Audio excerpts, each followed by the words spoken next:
Hi, my name is Zachary Osborne. I'm doing Stand and Deliver and La Bamba.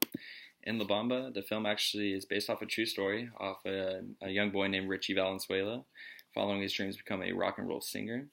Him and his mother and his brother named Bob were actually came from a low income housing and a low income community, and but his brother worked hard and actually gave him enough money, enough money to his mom to get a house. And Richie, once they moved to that new house, eventually got recruited to a local band named the Silhouettes.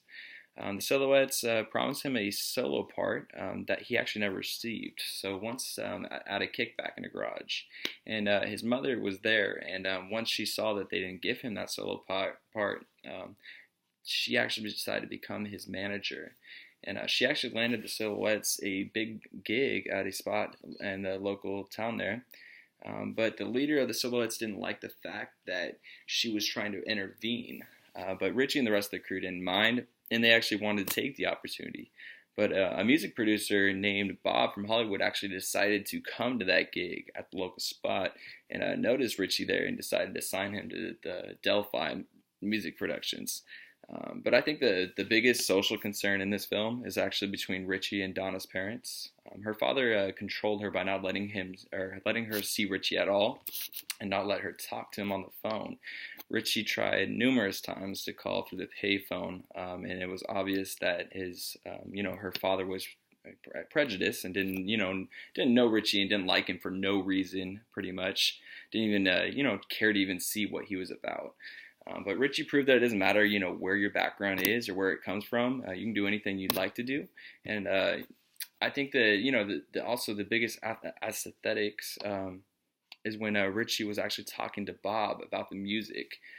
Because Bob was talking about how much money they could make as in a band together. And, he could help him by even being the drummer. But Richie obviously then stated that it wasn't about the money. He was focused on the beauty of making his own music, and he appreciated the art of making music, and that it was his dream to make his own music.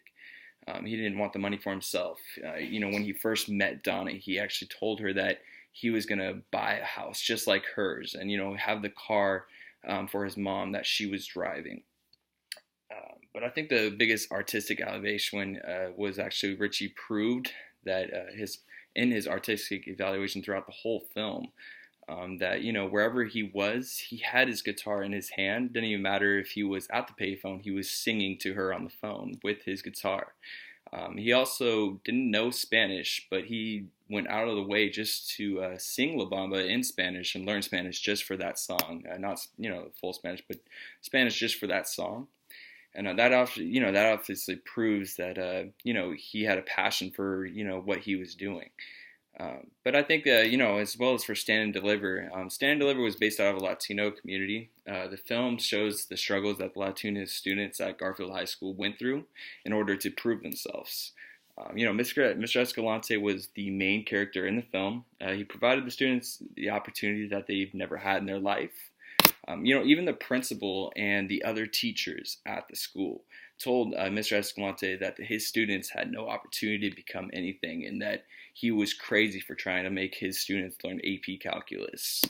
But it was a coincidence that every single student actually ended up passing the AP, calculus exam.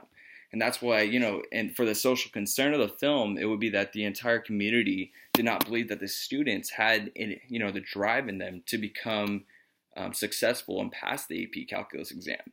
Another social concern was that because the students of, the Latino people had doubts, students were Latino people, and they had doubts about them due to their stereotyping. And at first, Mr. Escalante was very skeptical about his students, but did not seem to care about what the class had to say at that point, because he knew that he could change them into students who were driven and wanted to pass that test. And he actually realized their true potential, and he motivated the class.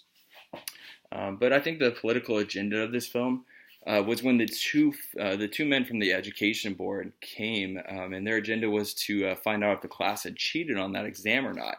I think that was, profiling the students because just because they were part of a Latino, community that they passed every single student passed an AP, calculus exam. They definitely were being prejudiced and, profiled the students. But the two men that came from the education board were wrong in all aspects, obviously, and they eventually made the class retake, every single person in the class retake the test, with strict policies. And, and for the second time, every single student passed with flying colors. And for the second time there, that obviously proves that, just because they were Latinos, they could be successful still. But I think the artistic evaluation for that film, for example, one reason was, when Angel showed his artistic side in the case of math, just because he started working with Mr. Escalante and stopped ditching classes, he realized that there was more to school and life than just ditching and, being in fights and gangs. And Angel actually ended up with the highest test score, that you can achieve on the AP exam, which actually, which proves that, any single person, doesn't matter if gang related or not, you can become a person that can pass an AP, exam if you put the time and effort into it. And, that's why I feel like in this film, the artistic evaluation was obviously there.